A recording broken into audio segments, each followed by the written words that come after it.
ये टैरिफ हमें काफ़ी भारी पड़ रहे थे। टैरिफ क्यों लगे ये भी हम अच्छी तरह से जानते हैं। अमेरिका के सदर इस बात से खुश नहीं थे कि हम रूस से तेल खरीदने का काम कर रहे थे।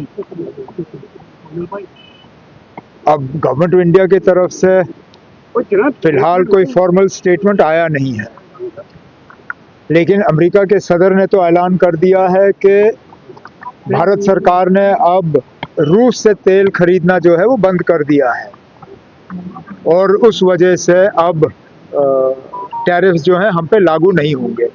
चलिए, अगर हमने रूस से तेल खरीदना बंद कर दिया तो अच्छी बात है। रूस के बरक्स हम कहाँ से तेल खरीदेंगे?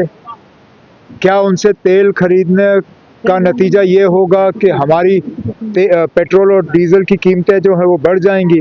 इसके लिए हमें इंतज़ार करना पड़ेगा। लेकिन जहाँ तक टैरिफ्स को कम करने से हमारे एक्सपोर्ट्स को फ़ायदा होगा, ये एक अच्छा स्टेप है, क्योंकि हमारे कई सारे एक्सपोर्टर्स जो हैं वो बहुत ही ज़्यादा मुश्किल का सामना कर रहे थे। कुछों को तो लग रहा था कि उनको अब काम धंधा बंद करना पड़ेगा। अब टैरिफ्स कम हो गए हैं, उम्मीद की जाती है कि उनका धंधा जो है दोबारा चालू होगा। T20 खेलने से मना किया। मैंने हमेशा कहा है ना, स्पोर्ट्स और पॉलिटिक्स को हम जब जोड़ते हैं तो यही होता है। हमने स्पोर्ट्स और पॉलिटिक्स जो है उनमें अब हमने फ़र्क करना ही बंद कर दिया है। अब हम लोग ना बार बार आप लोग मीडिया के ज़रिए जब हिंदुस्तान और पाकिस्तान का मैच होता है आप उसको जंग के तौर पे पेश करते हो, आप उसको कभी नॉर्मल मैच की तरह जो है कवर करते ही नहीं हो। बाकी मुल्कों के खिलाफ जब हम खेलते हैं तो उसका आप लोग नोटिस नहीं लेते हो। जब पाकिस्तान के खिलाफ हम खेलते हैं तो उसको बहुत बड़ा चढ़ा के पेश किया जाता है, तब जाके जो है इस तरह के हालात बनते हैं। नहीं बनना चाहिए था। अब चलिए, इस वर्ल्ड कप में वो हिस्सा ले रहे हैं, लेकिन हमारे खिलाफ नहीं खेलेंगे। यार, ये अच्छी बात नहीं है।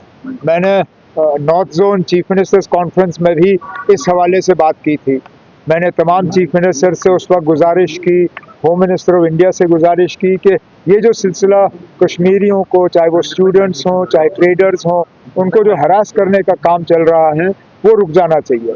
मैं उत्तराखंड के चीफ मिनिस्टर का शुक्रगुजार हूँ कि उन्होंने मौके पे जो है कार्रवाई की और केस जो है वो रजिस्टर हुआ, गिरफ्तारियां भी हुई हैं। लेकिन इसी तरह हिमाचल में जो है ये सिलसिला लगातार चलता आ रहा है और अब हिमाचल जो है हमारे मतलब एक तो पड़ोसी रियासत है और ऑपोजिशन रूल स्टेट है, कांग्रेस रूल स्टेट है।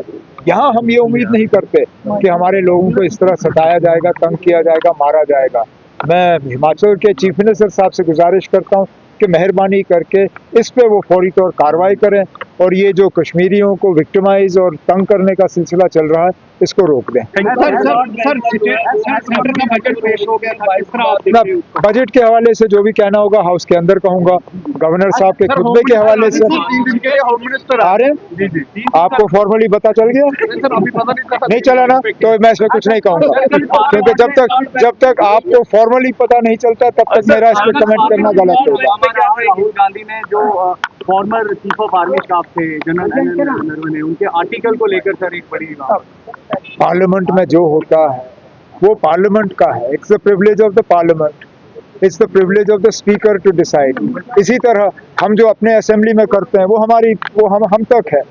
अब पार्लियामेंट में हमारे असेंबली के बारे में चर्चा हो, अच्छी बात नहीं होगी। इसलिए पार्लियामेंट में जो हुआ मुझे उस पर टिप्पणी नहीं करनी चाहिए।